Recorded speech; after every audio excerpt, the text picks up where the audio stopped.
We've had an upstate New York 2.8 magnitude earthquake today, and it struck after a 2.1 magnitude upstate New York in the same area a few days ago. I didn't make a video on that because it was too small. It was only reported by the Canadian earthquake maps and not on USGS. So I said, well, okay, I won't do it. But now we have to make sure that we keep alert, because look at this. You see that area around the St. Lawrence Seaway between upstate New York and Montreal? And that red area on the East Coast is all magma. That's the New Madrid seismic zone right there. And of course the Great Lakes have a U-shaped horseshoe thing, which is all magma under there, and they don't know where that's coming from. But we do have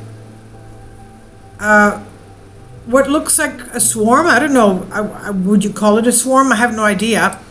The thing is that the earthquakes on this side, on the east side of the Rockies, are felt 10 times more than they are in the west, because of the fact that the soil is so much softer there. As I told you before, both my parents were architects. We used to live in Montreal, and the soil was so soft there that they had to build as many basements under surface as they had above. If you had 5 floors of the building, you had to have 5 sub-basements. So that's why a lot of neighborhoods in Montreal have subways at every neighborhood, because it's so soft. You have to build the basements anyway. Look at that horseshoe shape above the Great Lakes. That is the Quakes Fault, and that is all magma there. And that black line is the New Madrid seismic zone, which is a crack. Kindly support my Patreon account, since YouTube has again demonetized my YouTube channel. The daily posts are 5 videos daily, and they are totally different from what I have on my YouTube channel. Thank you so much for your support, and that you find all my content so interesting. You'll find the Patreon account details in the description box below. So here we are at Earthquakes Canada, and this is the 2.1 in upstate New York. Right there, you can see that. That took place on the 12th of the month. Okay, that's about 2 kilometers depth, and that's in upstate New York. And you can see that we have a lot of activity up there around Ottawa and Montreal right there. Okay, and let's go to our Sizewell Berkeley, the 2.8, Messina, upstate New York. Okay, again, that's a 5.5, very shallow.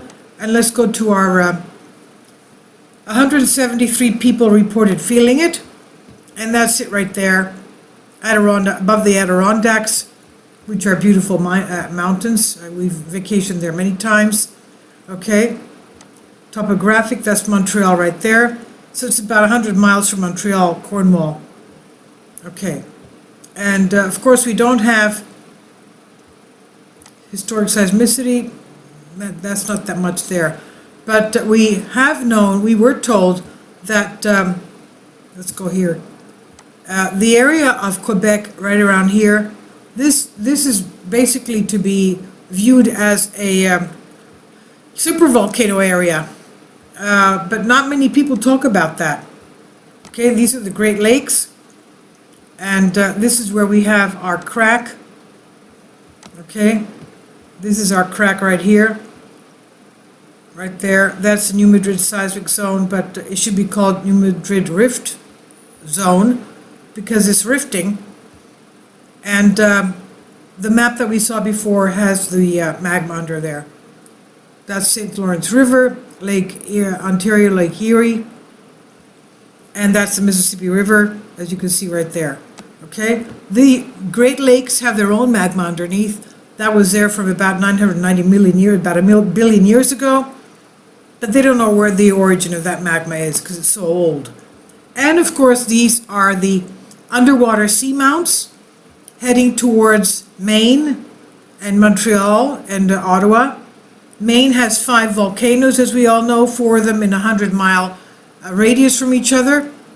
And these are all underwater volcanoes with 30 the seamounts under there on the East Coast. So all of you there, please be very careful. That's the map of it, and if you want to read about, oh, sorry about that. I went out too far. Oh, they don't have the summary of it. Okay, they don't have the summary. But usually they tell us that it's about, you can feel the earthquakes 10 times as much as you would feel on the West Coast. Oh, here it is. They've got it up there. Adirondacks region of upstate New York is one of the more seismic active parts of Northwest. The 3 largest known earthquakes caused about 20 million damage back in 1944. In this area of Messina, that's where we have this earthquake, 2.8. That magnitude was 5.8, causing damage to the sparsely settled part of South Adirondack Mountains in 1983, magnitude 4.9. Damaging the area of Plattsburgh, New York, 2002, magnitude 5. Moderately damaged earthquakes strike somewhere in the region every few decades. Smaller earthquakes are felt about once every 3 or 4 years. Okay, the faults. Earthquakes everywhere occur on faults within bedrock, usually miles deep, but most of the Adirondacks region bedrock was formed as several generations of mountains rose and we were eroded again down over the last billion or so years. So, well-studied plate boundaries like San Andreas in California, scientists can determine names of specific faults, but this does not take place in the Adirondack, the eastern region, because it's laced with known faults, but numerous smaller, deeply buried faults remain undetected. Even the known faults are poorly located at earthquake depths. Accordingly, few Adirondack earthquakes can be linked to named faults. So it's difficult to determine if a known fault is still active and can slip and cause an earthquake. And as in most other areas east of Rockies, the best guide to earthquake hazards in the Adirondack region is the earthquakes themselves. So that's the news there. We had one that was reported by 3 days ago. Okay, that's not the new one, that's the old one from July 12th. And this one is today's. The blues are today's, the red are the past hour, and the yellow are previous days. Okay, so all of you there, please be very careful. We also had a 2.8 in Virginia, 20 kilometers depth. How many people felt that? Let's see. 38 people reported feeling that.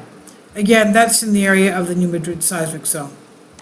All of you there, please be very careful. Please leave your comments and thank you for your support.